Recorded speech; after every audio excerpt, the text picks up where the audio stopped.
l'autre sujet que nous avons préparé, nous parlons maintenant des épéiers dames qui ont réussi leur qualification la semaine dernière, je crois qu'il y a 2 semaines au Gabon, face au Panthère dames. C'était le mercredi passé. Mercredi passé, voilà. Nicolas, déjà les gens crient, les gens ont peur de cette participation, alors qu'on n'est pas encore en juin.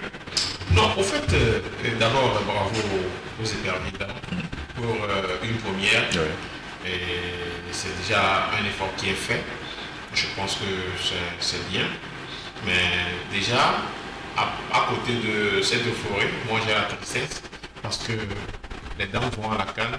On va encore commencer à prélever 5 francs sur nos appels et on va aller à cette CAN, on va revenir avec des dettes qu'on ne va toujours plus payer.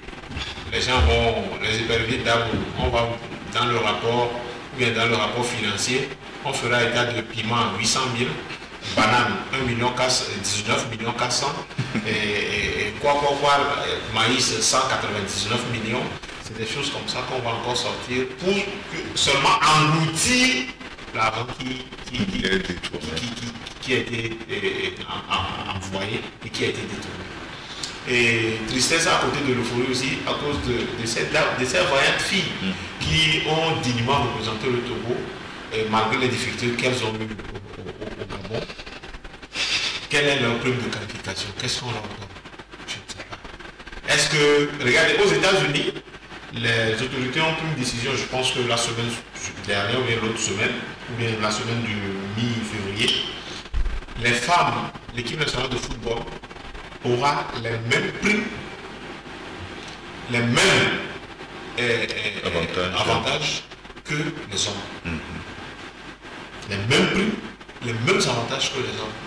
Mais dites-moi, les filles là, est-ce qu'elles ont eu une prime de qualification? Et si elles ont eu une prime de qualification, c'est combien? Le prime de match gagné, c'est combien? Or, c'est des femmes, dans nos sociétés, une femme qui joue est mal vue. Jusqu'à présent même, c'est mal vu. Et ces filles-là qui se démerdent parce qu'elles ont la passion du football et qu'après il n'y a pas un retour, il n'y a pas de retour, vous voyez que c'est triste. Elles se sont qualifiées maintenant vaillamment pour le Maroc en juin prochain. Qu'est-ce qu'on a aujourd'hui? La première on était content, oui, mais quelle organisation les gens ont déjà fait à propos? On est là, on est qualifié. Vous allez voir. Maintenant, quand la CAN va se relever, les enfants ministres vont commencer à dire oui, c'est telle déclaration qui sera faite, c'est telle déclaration. Or, cette qualification, cette CAN se prépare déjà après la qualification. Mais dans quel état les filles là sont actuellement? Elles sont où? Elles sont rentrées en famille?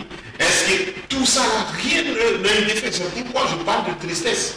Je ne sais pas ce qui sera fait de cette CAN. Mais c'est l'occasion aujourd'hui d'appeler les responsables du sport à motiver les filles, à galvaniser les filles. Par exemple, la prime de qualification, quel cadeau on est en train de faire à ces filles, puisque c'est une première. Quand on va faire ça, ça va motiver les enfants, ça va motiver les filles qui vont se donner à 100%. Mais à côté de ça, quelle organisation? Aucune. C'est ce qui amène plus la tristesse à côté de l'euphorie de qualification. Mais c'est dommage. C'est vraiment dommage. Jérôme, nous avons appris que quand il parlait tout à l'heure de primes, ça m'est venu à l'idée que les filles ont été qualifiées grâce à un entraîneur qui n'a pas de contrat. Oui, Madame Kaï, je voudrais d'abord la féliciter. Pourquoi? Parce que j'ai été très critique vis-à-vis d'elle. Et je me dis qu'elle a mis pratiquement mes critiques en conseil. Il les a pris sportivement et ça a payé. Et c'est pour ça que je voudrais la féliciter. Je voudrais également féliciter ces joueuses parce que je les avais également critiquées de façon acerbe. Et elles ont compris que nous ne sommes pas contre elles, au contraire que nous voulons leur bien. Et donc, elles ont mis beaucoup de choses en pratique et aujourd'hui, ce sont elles qui se réjouissent en premier avant nous. Et ces filles n'ont pas fait un championnat en bonne et due forme. La fédération avait organisé quelque chose que moi j'appelle gala ou festival de football féminin. Et puis eux-mêmes, ils ont donné le nom championnat féminin. Et c'était ridicule, véritablement ridicule, en ce sens qu'on ne peut pas organiser un championnat en bonne et due forme à 3 semaines ou à plus de 2 semaines, organiser des matchs en semaine, alors qu'on sait que ces enfants-là sont des élèves. Ce n'est pas sérieux pour la fédération. Ce n'est pas du tout sérieux. Madame Kaï n'a pas un contrat. Ça, il faut le dire clairement. Moi, j'ai même souhaité qu'elle démissionne. Je ne sais pas pourquoi elle n'a pas démissionné. Peut-être qu'il y a la fibre patriotisme dans son corps. Elle voulait la montrer, elle l'a montré. Je crois que ce serait l'occasion maintenant pour qu'on signe un contrat en bonne et due forme à cette dame-là. Parce qu'elle s'est véritablement battue. Elle a échoué, et comment peut-on, elle a subi des critiques pas possibles. Elle a subi des critiques pas possibles. Ça aurait été quelqu'un, elle allait démissionner, mais elle a pris tout ça sportivement, elle a pris son courage et elle a assumé. Et donc il va falloir que cette dame-là, qu'on lui fasse signer un contrat en bonne et due forme. Maintenant, revenons sur la qualification. Moi, ça me fait toujours pitié, ça me fait toujours honte quand des personnalités, des grandes personnalités qui sont là et ne savent que faire des récupérations. Les filles là souffrent. Elles souffrent. Elles ont souffert énormément avant d'avoir cette qualification. Et ils disent, c'est-à-dire ceux qui me dirigent, disent victoire héroïque, qualification historique. À ce moment-là, ils trouvent toujours des gros mots, les plus gros mots du dictionnaire, la rousse. Qualification héroïque. La sortie de quoi? Les enfants là ont fini le match le mercredi. Elles avaient gagné ici à Lomé par 2-1. On leur avait donné 1 million pour la prime. 1 million chacune. Chacune pour la prime. Elles sont allées au Gabon, on vendait très moins cher leur peau, mais elles ont prouvé le contraire. Ces enfants ont fini le match, elles ont gagné le match, on les prend dans l'avion le lendemain, on les dépose à Cotonou. On les dépose à Cotonou. Cela veut dire qu'on veut les humilier. On les dépose à Cotonou. Pensez que c'est le groupe de Chéi ou comment appelle-t-on nos professionnels qui sont allés jouer au Gabon et qui sont qualifiés pour la CAN. Et on va les descendre à Cotonou. Pourquoi est-ce que l'État togolais ne peut pas quand même affecter un vol spécial? Pourquoi est-ce que l'État togolais refuse de faire honneur à la population togolaise? Pourquoi ils font ça? Pourquoi on ne veut pas affecter un avion spécial? Lomé Gabon, Lomé Libreville, ça fait 1h30 à peine de vol. 1h30 à peine de vol. Puisque de Libreville à Cotonou, ça fait 1h15 de vol. Donc de Libreville à Lomé. De Cotonou à Lomé. De Cotonou, bon, non, ça je prends le direct maintenant. Okay, de Libreville à Lomé, ça va faire 25-30 minutes à peu près. On n'a pas pu faire ça. Et le comble est que le président de la fédération togolaise de football, monsieur, le colonel, voilà, je vais l'appeler par son grade, le colonel Guy Akpovi, confortablement à bord de sa voiture, est allé à la frontière, attendre les jeunes filles là revenir, il les accompagne, il est fier. Il est fier d'avoir accompli sa mission. C'est honteux.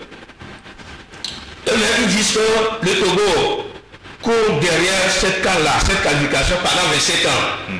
Pendant 27 ans, Je ne sais pas où on a fait le championnat féminin à ce niveau-là. Je ne sais pas combien de fois le Togo a participé aux éliminatoires et quand féminine, je ne sais pas. Pourquoi on parle de 27 ans?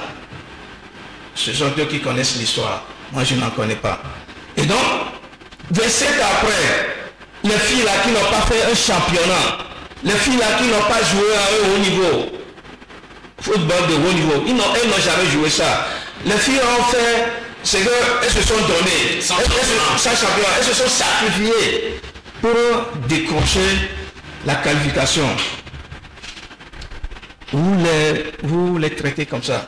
Moi, j'ai même dit, jusqu'à maintenant, toutes les informations que je suis en train de glaner ne disent pas la même chose. Entre-temps, le jeudi, lorsqu'elle était arrivée, la nuit, j'ai appelé, j'ai cherché à savoir combien elles ont reçu avant de partir. Je n'ai pas eu l'information, elles n'ont rien eu. Le lendemain, quelqu'un me dit, au niveau de la fédération là, qu'elles ont eu 1 million. Et que l'État togolais a promis, puisque c'est l'État, la fédération dit que, le président dit que ce n'est pas lui qui doit donner les primes aux joueuses, que c'est l'État qui doit donner la prime aux joueuses. D'accord. J'ai appris que l'État a fait une promesse de 500 000 de plus. Cela veut dire qu'il doit revenir à chaque joueuse 1,5 million. Mais jusqu'à ce jour, pas plus que hier ou avant-hier, on me faisait savoir que jusqu'à maintenant, elles sont rentrées dans 500 000 francs. Le reste, on ne sait pas. Comme avance. Comme avance. Il y a des informations qui disent qu'elles sont rentrées dans 1 million. Donc, ils sont en train de créer un flou pour que l'information, la vraie, ne sorte pas. Mais de toute façon, moi je connais les joueuses. Peut-être qu'on leur aurait interdit de nous dire la vérité. Moi je connais plein de joueuses. Je vais leur poser la question. D'ici demain, j'aurai la vraie information. Parce que ce n'est pas sérieux. Et puis moi je me dis, pourquoi est-ce qu'on ne peut pas booster le moral à ces jeunes dames? Si on nous disait déjà à la fédération que l'avant-dernier match, c'est-à-dire contre le Gabon ici au Togo, les filles là avaient des blessures, avaient des bobos. Elles se sont sacrifiées malgré leurs blessures. Mais ça énerve parfois. On dit que les filles là avaient des bobos, avaient des blessures. Ailleurs, elles ne pouvaient plus jouer. On devait quand même les envoyer aux soins intensifs. Mais les filles là, on nous a dit qu'elles se sont sacrifiées pour faire le match. Et elles ont gagné. Elles sont allées encore au Gabon pour gagner. Pourquoi est-ce qu'on ne peut pas quand même mettre ces enfants-là dans de très bonnes conditions pour booster leur morale par rapport à la compétition, la vraie? C'est-à-dire que j'ai dit que le plus dur, c'est maintenant que le plus dur va commencer. Je vais souhaiter même qu'on leur donne, à défaut, une maison, qu'on leur donne un demi-lot de terrain à chacune, avec leur prix de qualification ou avec leur participation à la CAN. Lorsqu'elles vont revenir, mais elles vont faire du moins la clôture. Elles vont dire que c'est ce qu'on a fait lorsqu'on était encore joueuse. Et si elles n'arrivent pas à bâtir leur terrain, leurs enfants vont le faire. C'est un cadeau. Ou à défaut, pourquoi ne pas donner 5 millions à ces jeunes filles-là? Parce qu'elles se sont sacrifiées. Elles n'ont pas fait un championnat. Mais attendez, les pays qui sont qualifiés, vous avez vu la forme des Nigérianes, vous avez vu les Camerounaises, vous avez vu les Sud-Africaines, vous avez vu les Éthiopiennes et les Tunisiennes, vous les avez vus, il y a le Burkina Faso, c'est 12 pays. C'est maintenant le plus dur commence. Alors que l'entraîneur dit qu'il y a encore beaucoup à faire. Parce que même le président de la fédération l'avait reconnu, que nos filles sont gringalettes, que d'ici juin ou juillet, il va faire en sorte que ces filles-là aient un peu de l'embonpoint. Je ne sais pas si on va les mettre de l'air dans le corps pour qu'elles soient un peu, qu'elle ait un peu la concurrence un peu solide. Je ne sais pas, c'est de l'amusement.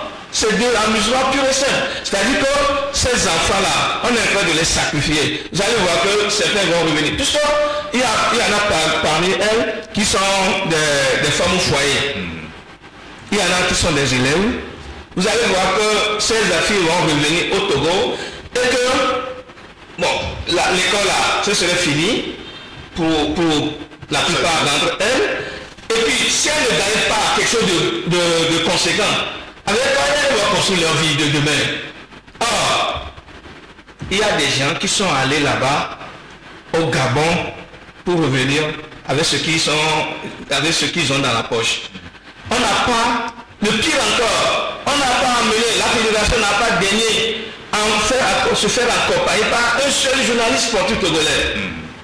On est allé au Gabon, nous avons vu des femmes, nous avons vu certains hommes, je ne sais pas, on ne connaît pas leurs responsabilités.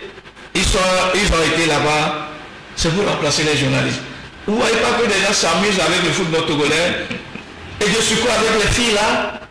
Maintenant, on va mettre le Togo ou les filles là devant ces Nigériennes, devant ces Camerounaises là pour les malmener et revenir. On va prier à Dieu pour que quand on nous fasse ça, merci. Et moi je dis à la fédération aujourd'hui, le minimum de préparation que les filles là vont faire, c'est au moins leur trouver 10 bons matchs amicaux internationaux. Pas avec les U17. C'est-à-dire que les garçons de moins de 17 ans, avec qui l'équipe nationale s'est préparée là, ce n'est pas ça, hein, ce n'est pas ça le football. Les enfants aujourd'hui, l'ambition, elles ont l'envie maintenant. Parce qu'elles ne s'attendaient même pas. Aujourd'hui, elles ont l'envie. C'est qu'elles ont la volonté de faire quelque chose. Il faut les accompagner à faire ce qu'elles pouvaient faire. Que quand même de vouloir à chaque fois profiter de ces enfants-là, profiter, passer toujours. Les gens ne font que passer toujours à leur poche. Et pourquoi? Mais combien ils vont bouffer sur cette terre avant de mourir? Et lorsqu'ils vont mourir, est-ce qu'ils vont partir avec tout ce qu'ils amassent là? Ils vont en faire quoi? Mais c'est dégueulasse. Vraiment, Jérôme, merci beaucoup. Jérôme a soulevé un point tout à l'heure qui m'a tiqué un peu. Hein, quand on fait voyager des gens à la place des journalistes. Ça a toujours été comme ça. Oui. L'accident de Sierra Leone qui nous a prouvé même que il y a quelqu'un qui descend pour en parler, que non, il y a quelqu'un qui devait me parler. Et ils sont allés, ça a toujours été comme on a toujours fait quoi? Comment je peux dire? On a toujours pris ça comme un privilège. Comment pour une équipe nationale, il y a certains qui seront sans qu'on ne sache leur sans qu'on ne sache pourquoi ils sont là, leur place ce n'est pas là-bas. Mais vous savez, vous voyez, c'est pourquoi on dit que nous sommes dans un pays atypique. Un pays où, tu vois, on est ici, hein, vous êtes dans un pays où on est ici, on peut, je ne sais pas, ça ne va même pas m'arriver, on peut manifester un jour et puis on ne sait pas, et puis on m'arrête, on me dit rien, un jour on me laisse, on me libère, et puis on me dit, vous voyez, les gens se permettent tout. Pareil, lors de Sénégal, on avait dit que c'est quand on amenait leur copine. Non, je vais même vous faire une anecdote. Moi, j'étais dans la délégation de 2013, la CAN 2013, lorsqu'on était en Afrique du Sud. Mais c'est étonnant, hein. Des gens ont amené leurs copines qui ont bouffé les plats d'autres et qui a amené des gens, les gaillards, hein, les personnalités là, à aller. Je vous dis, j'étais témoin, j'avais les films, sans que je ne veux pas donner les noms. En fait, en 2013, là, lorsque j'étais revenu de l'Afrique du Sud, j'ai donné des noms. J'attendais qu'ils réagissent, et jusqu'à ce jour-là, ils ne sont pas venus. Des gens ont amené des copines qui étaient venus remplacer, c'est prendre la chambre de ceux qui devraient en réalité prendre ces chambres-là. Et de ce quoi, ces filles-là, le matin très tôt, lorsqu'on a fait le petit déjeuner, puisqu'elles ne sont pas sur la liste officielle, ce sont elles qui ont pris les plaques de ceux qui sont officiels dans la délégation, et puis lorsque leurs messieurs sont venus là. Mais pourquoi ta fille a mangé ça? Pourquoi? Et des gens sont allés au point, je vous le dis. Et c'était devant des gens, c'était ridicule. C'était ridicule. Et puis encore, lorsque le Togo était qualifié pour les quarts de finale, le président de la fédération d'alors, M. Gabriel Ameyi, il n'était pas encore venu, il était quelque part avec les membres de la CAF, il discutait. Mais derrière lui, des gens ont organisé la fête. Des gens ont organisé une grande fête. Ils n'ont même pas demandé l'autorisation au maire de là où on nous a hébergés. Les gens ont commencé la fête. Ils nous ont dit qu'ils sont allés payer du bœuf. On n'a jamais vu les yeux de ce bœuf-là. On n'a jamais vu ses oreilles. On n'a jamais vu ses pattes. Mais on a vu les graisses du bœuf. On avait barbecue. Et à un moment donné, le président de la fédération était venu, M. Gabriel. Mais qu'est-ce que vous faites ici? Nous préparons les quarts de finale. Pour des gens, nous devons aller faire quoi au quart de finale? C'est-à-dire que quand on progresse là, l'argent va diminuer, ça va finir. Qu'est-ce qui va rester dans nos poches? Et c'était ça. Et on était au quart de finale, patati patata, des gens souhaitaient ça, que nous revenions très tôt à la maison pour que le reste là, qui peut profiter de ça. Déjà étaient en chantier. Les gens sont revenus de l'Afrique du Sud, ils ont fini leur chantier. Les gens sont partis avec de belles voitures. Mais c'est vraiment ridicule, tout ce qui se fait dans ce pays. C'est ridicule, je vous le dis. C'est du n'importe quoi au niveau du football togolais. Il faudrait que, je le dis, c'est le chef de l'État, M. Fonia Sigwe, qui donne une interrogation à la fédération, membre de la fédération. Et qu'ils aient, c'est vrai, on va me dire qu'il y a un ministre de sport. Est-ce que le ministre des Sports, Madame Bessi, Béni Kama, s'y connaissent véritablement en la matière? Il y a ça aussi. On a connu des ministres des sports. Une certaine Amouche Daké, vous vous rappelez d'elle? Elle était souvent en sous-vêtements. Lorsque les supérieurs font des entraînements, elle vient regarder, elle ne sait même pas ce qu'il faut dire aux supérieurs. Et c'était encore un ministre. On avait le ministre qui sort terminé des sports. Mais c'est horrible. Je me rappelle encore de cette scène. Lorsque Obinare Dodo était hospitalisé en Afrique du Sud dans un hôpital, on n'a pas envoyé un journaliste. Le ministre s'est déplacé. Il ne s'est pas fait accompagner d'un journaliste. Le ministre était revenu avec des vidéos dans son portable. Pour que les journalistes voient. C'est triste. C'est triste. J'ai dit c'est triste. Lorsqu'on préparait la CAN Angola 2010, qui avait créé l'accident, le malheureux accident là, on a envoyé deux émissaires, deux éclaireurs, eux-mêmes disent ça. On n'a pas fait accompagner de ces éclaireurs-là un journaliste professionnel, sportif, pour quand même qu'ils reviennent avec de bonnes images, pour qu'on puisse les analyser. Les deux émissaires-là, ou les deux éclaireurs-là, étaient revenus pour nous présenter des films à travers leur portable à la fédération là-bas. Et ils nous disaient que tout est nickel, tout est bien, on a tout peaufiné, alors que les joueurs sont en sécurité, alors que la CAF avait donné 30 billets d'avion.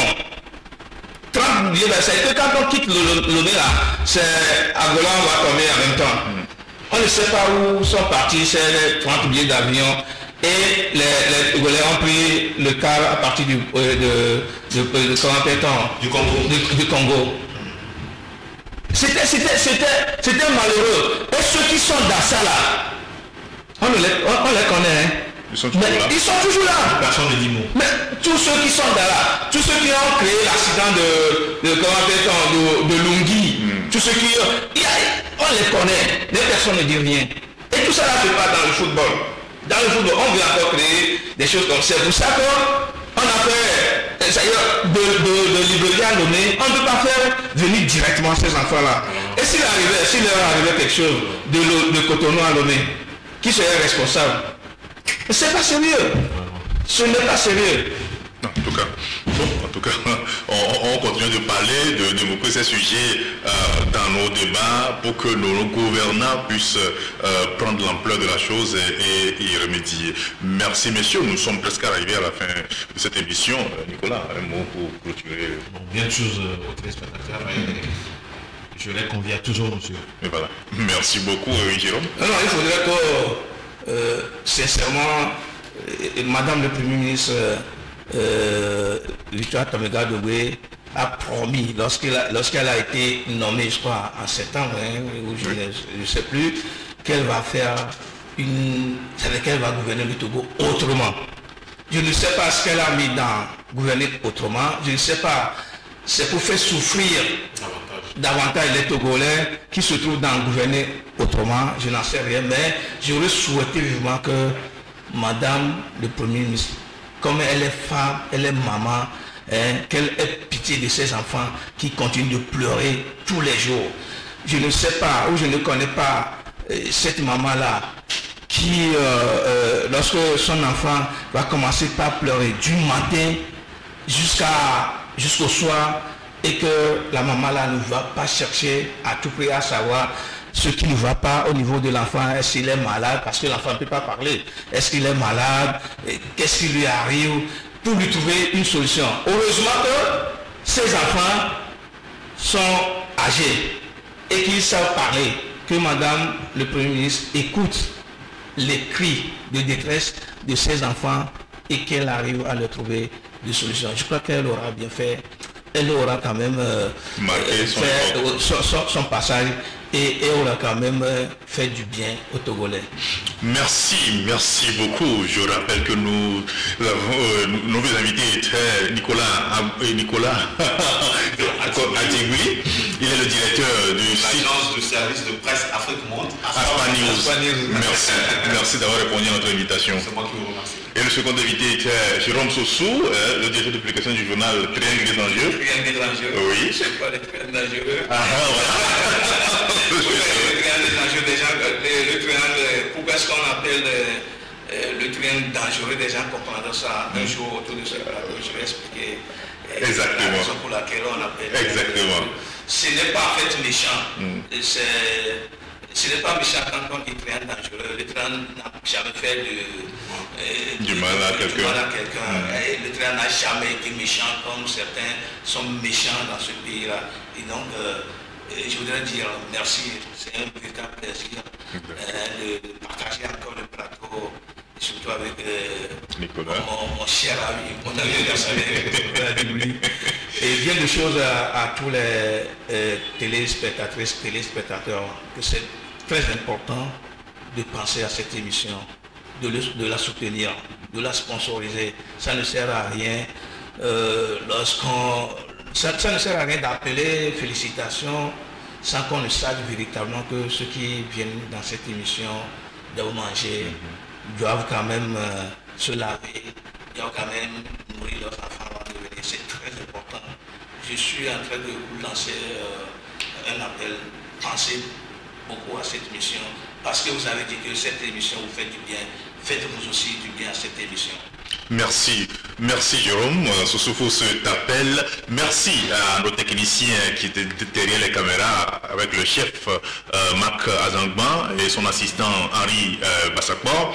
Merci aux deux stagiaires qui nous ont accompagnés. Merci à vous qui ne cessez de nous soutenir, de nous galvaniser beaucoup plus. À la semaine prochaine.